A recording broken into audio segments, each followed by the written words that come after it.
Notts County talk. It's finished. Notts County 2, Yeovil 0. Two absolute screamers. We're joined by Will, Mr. Real Madrid vibes. Oh no, we've got Maja. Maja's with us. Oh yeah, no, it's Maja. My apologies. On a serious note, though, Will, what did you make of that? I mean, what a way to come back, I think. Yeah, I was a bit sceptical at the start looking at the lineup. It looked quite defensive. I saw a lot of the Twitter comments saying it was a slow in midfield, and I totally agreed, but I didn't comment anything because I thought we'll just save our judgment till after the game. And to be honest, even in the first half at 0-0, before Reeves scored, I was thinking this is a much better performance than we've been seeing of late.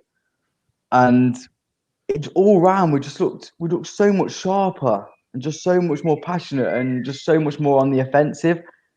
Like recently, we've looked such like a defensive team, and today it was just such more positive vibes that just the whole team were showing, and it was just funner to watch. Like even if we went in at half time 1-0 down, I would have still said at least we were giving it a go and having a good time, and like it was fun to watch. You don't mind losing or drawing games when you play like that. Like some of the losses we've had lately, where we've been, or some of the draws they don't feel like good points because we've been playing so bad, like and just boring. But yeah, the fun was back today, so yeah. I said on Twitter that someone said they just want to see a better performance, and I said I want to see at least 60 minutes of an actual team that are playing together. We've got well more than 60 minutes. I'd say we've probably got 80 minutes, and in any game, if you're getting 80 minutes where you're looking coherent and you can, be on the front foot and pretty comfortable. I was seeing some tweets saying that we were sat back. I actually thought we were comfortable pretty much throughout that game. Yeah, 100%. I mean, I think everyone just was pulling in one direction, and it's not felt like that for a few weeks. One standout performance for me was Barnett. The last couple of games that he has started, he's not been great. It looked like he was letting his aggression get the better of him, losing his head a little bit. And it was getting to a point where I was thinking he tries long-range efforts too much. And he tried one before he scores, and then he scores a goal like that, so you sort of let him off the hook, don't you? But, I mean, what a player. What did you make of Barnett's performance, Will? I was making a little tick sheet whilst the game was going on, like in the top left-hand corner. I was ticking every time someone did something good. And before Barnett scored, I had him by far and above the most ticks on the sheet. Before he scored the goal, his passion was so good. When Doyle made that stupid action towards one of their players, their left back, wherever it was, that Knowles lad, Barnett was the only player of ours that went over and actually said something to the ref and were giving him some, telling him, right, obviously you're not going to send him off for that. No one else was near the ref. And at least Barnett showed the passion and was going in on him like that. I just thought overall his performance was so good. And I know I put in our little chat the other week that I don't really Miller. I don't rate him that much. I just prefer Barnett in that position so much more. We like Miller. We really like Miller, and we put in our preview that we would like Miller to start. But actually, Barnett's blown him out of the water because we prefer Miller attacking wise and Barnett defensively. But actually today, Barnett's done the exact same as Miller attacking wise and more defensively. So he's based on one game, he's got that spot for me for a few weeks. Before we move on, I want to stay on that point. I think for me today, out of everyone on the pitch, he has been that one player that's picked up the ball and not take that 1 or 2 seconds to think about what he's doing. He's just straight away going forward or picking a pass or taking a shot. And I think that's what you need. That's what we've lacked in the last couple of weeks. Yeah. So it's good that it's one of the youngsters that's had the courage to sort of, stand up and be counted and start doing it. And it's shown in the game, hasn't it? Yeah. But yeah, when you look at individual performances across the pitch, I mean, Enzio, it's taken him one game to sort of get used to the wing back position, and he did great today, didn't he? What do you think, Will? He did great, but I've got a question for you. How do you think Kelly Evans would have been in that position? I just think, obviously, I love Kelly Evans. It's no surprise. He's my favourite player in the Notts squad at the minute, and I just think as much as Enzio did well, and I think he's great attacking, I honestly think Kelly Evans could have done exactly the same job personally, because I think Kelly Evans attacking wise is great. Defensively, he's amazing as well. But yeah, at the end of the day, I said at the start though, it was good that we were so offensive. So Baldwin does bring us that, and maybe if we had Kelly Evans in, we might not have been as offensive. So yeah, he did a great job, but I also think Kelly Evans could have done that role as well. But fair play to Baldwin. He did a job, and that's I what just you think- want him to do. Defensively, he was class. Yeah. Proper They've got this on up the on the game. screen.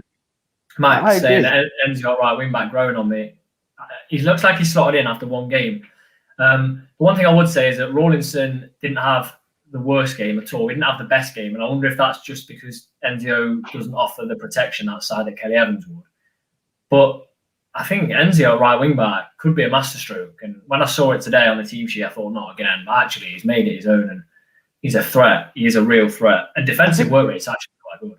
I think the thing is as well. I think with Barnett on the left instead of Miller, you can sort of bring it back to a 4 as well. So you sort of give Enzo that more license to go forward because Miller's obviously more attacking than Barnett. It's sort of like there's only 3 of them back when the other 2 fullbacks are going forward. But when you've got Barnett there, he will tuck round. If Enzo's going, he's going to tuck round and not even think about going forward. So I feel like that confidence of just that back 4 basically being there because Rawlinson will tuck into that right back, whatever, sort of works better for us, personally. That's a good it point. is. I think, the thing that gives me confidence going forward from that performance and obviously result is that they were pressing us and we've not been able to deal with the press for pretty much all season when teams have pressed us really, and they pretty much pressed us. We were counter-attacking them a few times, and you're thinking they've only got 3 players back here, so they were pressing us for a large majority of that game, and we just dealt with it. How good was Ellis? Ellis, calm and composed on the ball. Class. That's what I wanted to talk about. You don't often get a loan signing that could be that important for us. He's so good. He's come in at this point of the season. No, he's coming in already. He's above. If I know there's 3 centre backs, if you have to pick one first name on the team sheet now, it's Ellis. Yeah, definitely. But we've got Colin Metcalf has put a comment in. So closing an opposition down, getting it forwards quickly, getting the ball in their box and shooting. Amazing what can happen when you stop trying to put 85 passes in to reach the halfway line. I'm going to have to agree with that. Yeah, 100%. I agree with that. We were so direct. Like you were saying about Barnett, the shot just before we scored, gets the ball at his feet, 2 touches, his shot. Ball straight into the strikers. You've got people driving forward. It's a better way of playing. It's a more exciting way, like we were saying, of playing. I'm up for it. I'm up for this formation to stay. Yeah, I mean, it's promising, isn't it? Definitely. What do you think of the formation, Will? I like the formation. I think the formation has basically been brought in to accompany Ellis, to accommodate for getting him in the team because he's a like you said, he's a weapon in both phases of play. Attacking wise, his long throw is just an option that you need at this sort of level. You need a if that's something you can use, it's a huge asset to have. It's a corner 20 yards from their goal line. You know what I mean? Every time a throw in goes in that area. So that's such a weapon. And I think the formation, obviously, I think was accommodated to get him into the team. But I think, like you say, Enzo's filled in really well. I think I prefer Barnett in there to Miller. But yeah, and then Lacey, Rawlinson and Ellis, they're all just so composed and they're all good defenders. So honestly, I think it is a good formation. And I do it wasn't worry working before.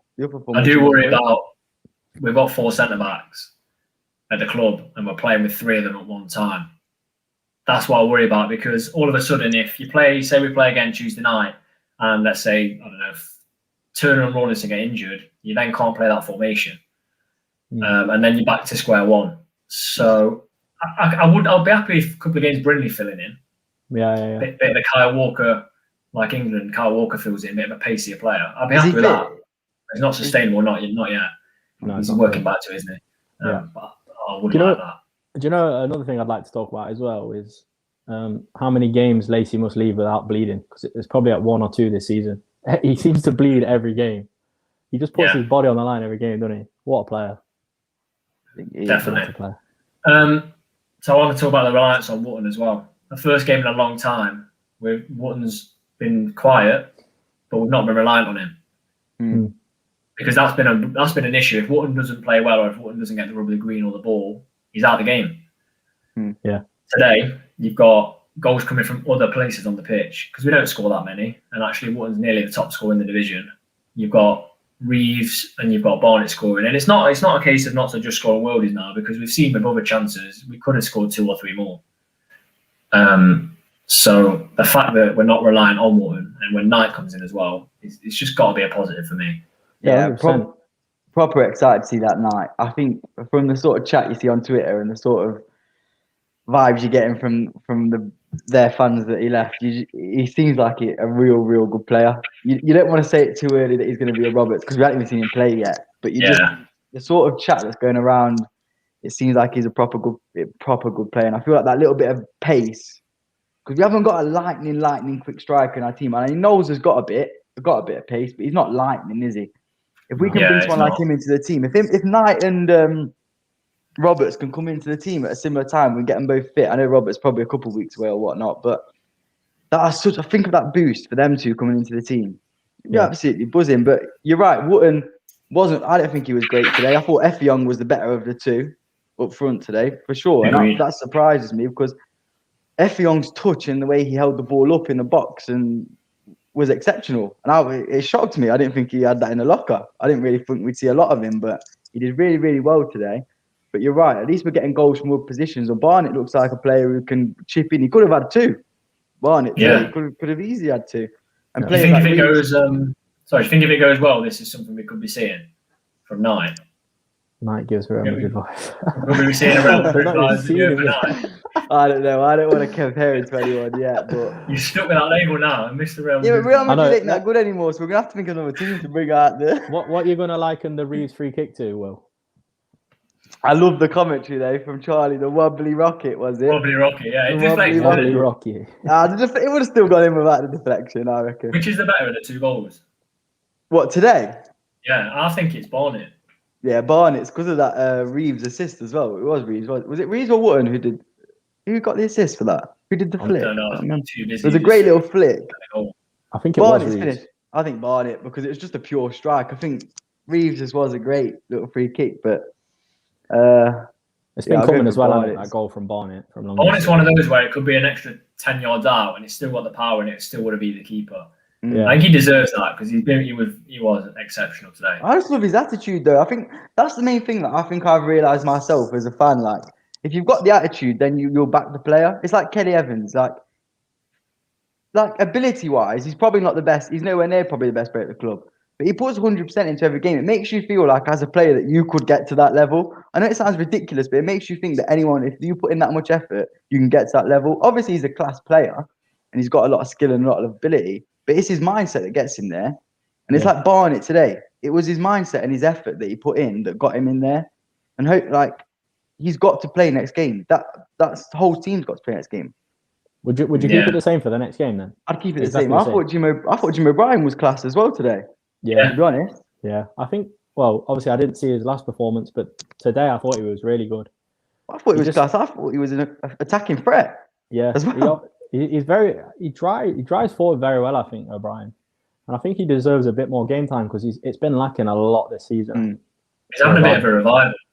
Yeah, 100%. Having a bit of, and it's a right time to be having it because we've got so many players in this team that can actually drive us forward now. Within the space of 2 or 3 games, switching formation, we've got Enzio that can drive us from the right. We've got O'Brien in the middle. Looks like we've got Barnett. Even Miller can drive us forward. But I want to go back to when you started talking about Effiong because he was dead and buried by all Notts fans 7 days ago, wasn't he? He's come in, he scored a penalty, instant lift of confidence. Today, real threat, trying to beat a man. I don't think he can be a permanent fixture in the team up alongside Wootton. I think that space is for some either Knight or Knowles, but I don't know though. With our new game plan of them long throw-ins, I think he might be. I honestly think he might be. I think with his height and his build, if that's the way we're going to play and just play to get throw-ins and do the long ball, which I ain't got a problem with. Anything that Ardy thinks is best to get us promoted, I'll happily take it. If that's the way we're going to go to get big men in the box and loop the ball in, then so be it. I think he'll get more game time now than Jimmy Knowles will. Yeah, we've got 5 strikers now. You've got Wootton at the top, no matter what his performance was today. And then you've got Effiong, Knowles, Sam in there, and Knight in there, because you don't know what he's capable of. It's quite a lot of strikers to have, but there's no way we're going back to one up front. It's not going to happen. It's not going to happen. Another comment. So notice when we scored the goals, every player ran to the score and no one left behind. Yeah, it's good to see. It is good to see. I felt like there was a lack of passion a few weeks ago. It's a momentum thing, and we've talked about momentum before, but is it finally the start? I don't know.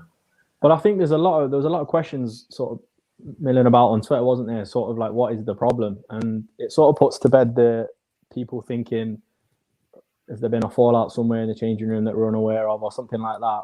When a goal is scored and all the players sort of crowd around each other celebrating, it just shows the togetherness, and it is good to see in a time of recent that has been fairly uncertain in terms of performance.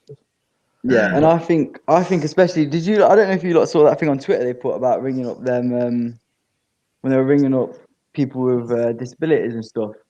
And it was like Jim O'Brien ringing up families, and you think he's not been in the squad for basically the whole of the season. He's not been a permanent fixture, and he's ringing up families and he's having a laugh and a joke with Ardley, and like literally calling them out for not playing him in the team.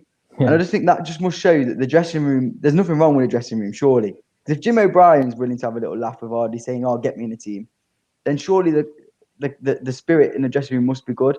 Like, I don't think it's a problem with the spirit in the dressing room. I just think it's a hard season. There's been so many disruptions. So much has gone like not gone wrong, but everything's been broken up, and we've had injuries to arguably the best player in the National League in Roberts. It's just, I'm not trying to give it any excuse saying that we're not doing, like, we should be doing better than we are, because we definitely should be. But there are excuses, and there has been breaks in play. But I think the spirit in the dressing room probably isn't an excuse we've got, because I think it does look good. You see the players posting on Instagram, like Rodriguez and all them. They're all happy.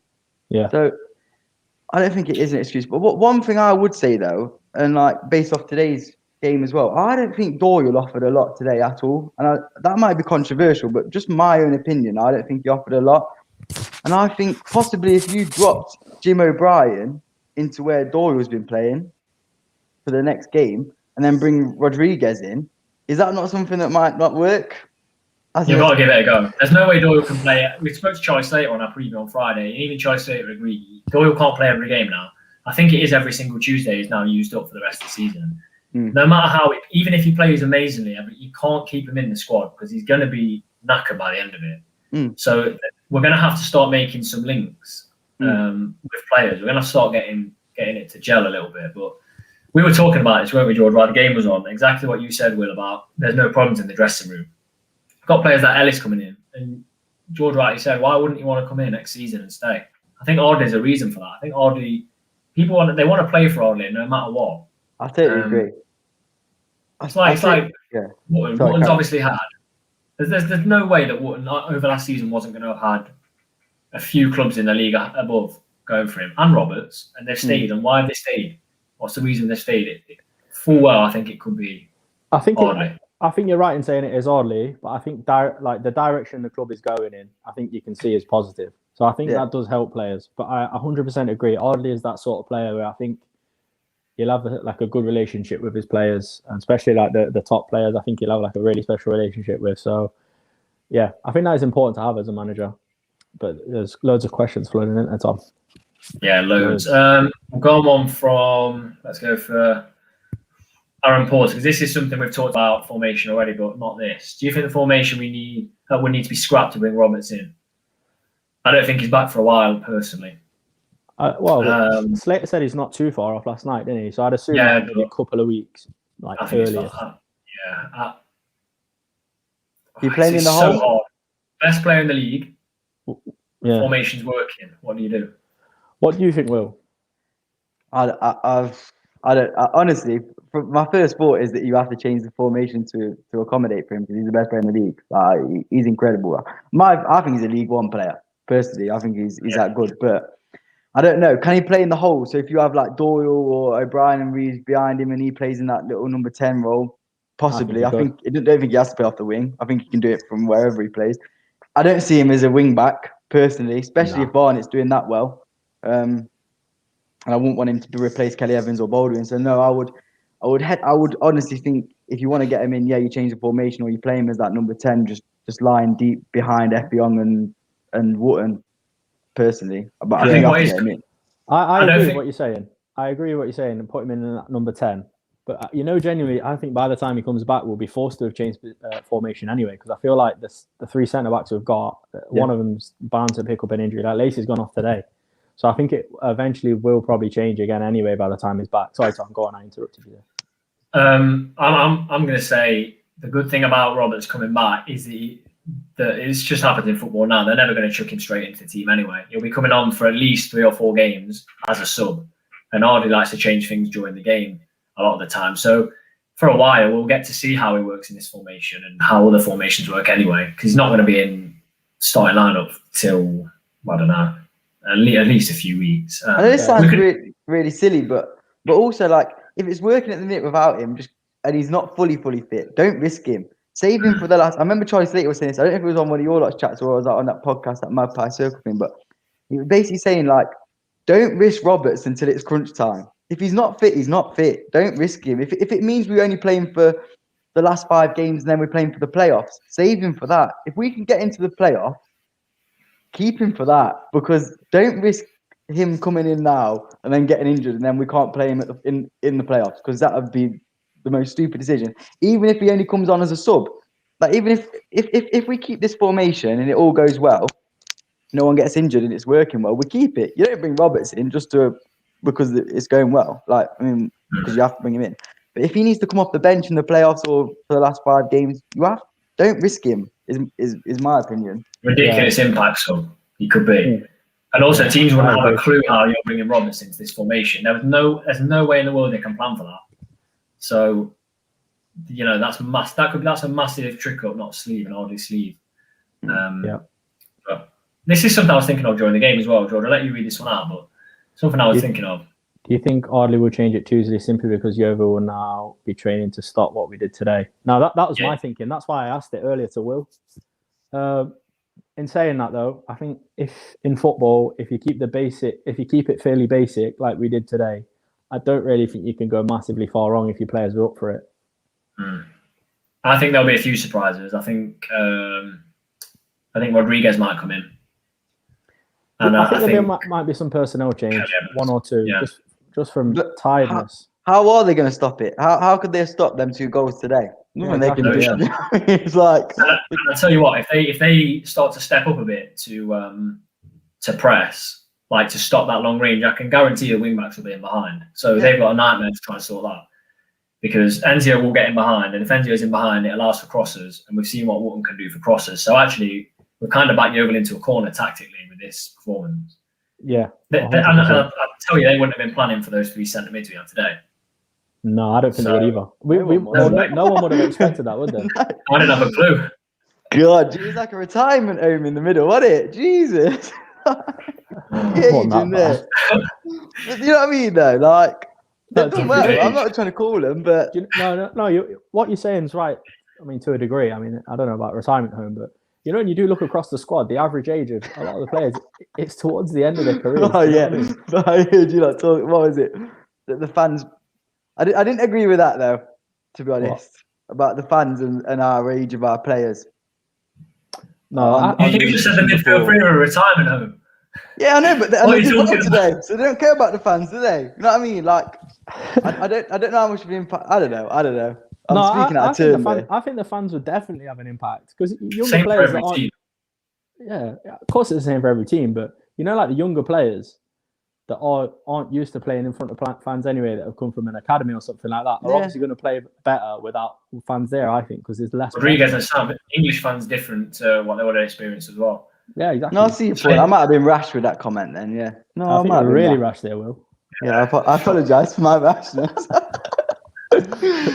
Right, some great questions coming in.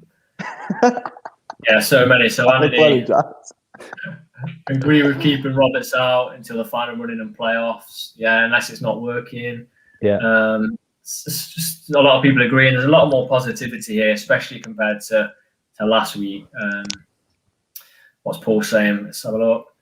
Yeah, if Dover Rules gets expunged, Knott's like second on points per game, only 6 points behind Sutton if we can win our 2 games in hand. I mean, if you're looking at points per game, the season's not going to end now, so the points per game won't have a bearing on the final thing. But if you look at points per game, to say how poor Notts have played this season, not going to get told off here, but 50% of games not have been pretty poor. Where we are, I'd agree with that. The points we've taken, solid. And if we are coming into, it reminds me a lot of last season, inconsistent. And last season we had the excuse of, actually we're inconsistent because we signed 7 players 2 days before the first game of the season. That just papered over the cracks last season. We were inconsistent, and we're exactly the same this season. And we kicked on about this time last season, maybe just before. Kick on now. What do you think then? What do you mean by kick on? Do you think kick on to the top spot, or do you think kick on to second or third? I think depending on, well, I don't know if you saw, Stockport scored 96th minute to draw with Sutton. Did they? Yeah, 96. Get in. I was about to say Sutton. You're buzzing, Stockport, so we're done. Oh wow, get in. Come on, the boys. Yeah, no, but me and Tom were talking about this. That's when George was sending me the link. I've openly said I think Sutton are gonna fall off. Like, I'm going to use your exact word. You said Sutton are going to drop off a cliff. Yeah, so, I genuinely think that's going to happen. Wow, I'd have totally had the opposite opinion, to be honest with you, and I'm happy to say that I'm happy to be wrong. But I just thought Sutton would. When Torquay were top, I was all right. I thought we'll catch them. When Barrow were top last year, I thought right, we'll catch them because they're not a great team. I thought Sutton, they look good. Like, I'm not going to say I'm an expert in Sutton, but I thought they looked like a decent side. But now I thought, they beat Stockport today. That's a great win. Stockport were a good team. But wow, if Stockport scored in the 96th minute. The thing that makes me say that as well is that they have scraped quite a few of their results. So it's not like they've been overly convincing. But I mean, if you're getting points, it doesn't really matter. They're all points on the board, aren't they? But wow, I didn't know that. I do think it's just going to come to a halt, and the other teams around them. I think, possibly, if not Stone come first, I think Hartlepool could be up there. Hartlepool have been a good side, yeah. I don't know. I feel like we still got Crawford in midfield. We still got to watch Stockport. Tom Crawford, yeah, good shout. But yeah, I think the going back to what you said before you found out that Stockport scored. I think the main aim is that we can't finish below third, because then you've got the extra game in the playoffs. It's a nightmare. I don't know the stats off the top of my head, but I've looked at it before. The percentage of teams that win the playoffs that finish lower than third is so slim because they have an extra game. And it's a one-game lottery, really. So we don't need that pressure. Oh my god! Right before we finish, I don't think I'd take the pressure. Before we finish, we're just going to go on to an unrelated question. It seems a good one to take. Whilst we're in high spirits after we're in, just straight away, player of the season. Harry Tingley, the boy. Go on, George. Player of the season for you. You'll have to come back to me. I'll have to have a think about that one. Will. Can you go first, Tom? Oh no, Casper Sloth. Casper Sloth's got to be. How do I remove you from this? Player of the season for me, straight away, Carl Wootton. I think I'd go Rawlinson. I think Rawlinson's been class. Really, he's just solid. Absolutely solid there as well. I'd probably say that well up there, but we've not seen him. We've not seen him so much recently. So, so far, if I had to say, I'd probably say Rawlinson. Fair enough. Rawlinson's been good. Slocum is a lot better today as well. Yeah. So, go on, Will. Who are you going? I'd go Roberts just because he's like basically Real Madrid standard and he hasn't played. No, honestly, I have 3 in my head. There's 3 in my head. I'd go Wootton because he's scoring the goals. He's got points on his own. Lacey and Rawlinson, I think they've been solid. I love Lacey and Rawlinson, but I think Slocum's good as well. I think, I don't know, probably Wootton. Yeah. Because otherwise, I don't think any of the other strikers in our team would have got the amount of goals he's got. To be honest. Yeah. But I think I was thinking about this I was walking my dog this morning. I was thinking if we had Christian Dennis this year, like, do you think we'd be a lot higher than we are? Because I think Christian Dennis he's the biggest loss. He's the biggest loss in the whole team. Yeah, 100%. I mean, it's been said a million times, hasn't it, by everyone. I think if we had Dennis this season, it'd be a different story. Yeah, I just think the players we lost last year now, in hindsight, are just a big loss. Like Crawford, Osborne, and Dennis. Thomas. Thinking if we had them Thomas as well, yeah. Oh, yeah, you go. Tom said it for me. I didn't look. Well, Thomas was good, but I think Dennis was easily. I'd rather have Dennis over Thomas any day. I think if we had them in our team this year, which obviously is very hypothetical because you have to lose players and it is what it is, but I think we'd be a lot higher up. I mean, if you imagine the games where we could bring Sam Osborne on now, just attack defensive. We haven't got anything like that at the minute to just run at people and just have some. I don't know. Yeah. Yeah, we put it all on Carl Roberts and didn't expect him to be this long out. So I just want to flick this on before we end it.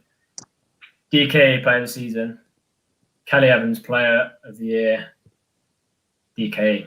Yeah, says it all, doesn't it? He's the channel favourite, isn't he? I love it. Yeah. Kelly Evans talk, absolutely class player. Kelly Evans talk. So thank you for your question. Get him on? Get him on. We'll try. We could try. We'll try. Bombard, if you're watching this, bombard Knots and say, can we have him on the channel? Yeah, get him on Instagram, get him on everything. Yeah. See if we can get Kelly Evans on the channel. We'll change, if that happens, change the name to Kelly Evans Talk for a week. But definitely. So thank you everyone that's got involved. Some great questions. Been really positive. It's been nice to do a discussion after such a comprehensive win. Will, thank you for joining us as well. And tomorrow night, just me and myself, me and George will be live with the match preview for Yeovil again. Really positive about this one. It's going to be interesting to talk about the lineup. And as always, thank you everyone for tuning in.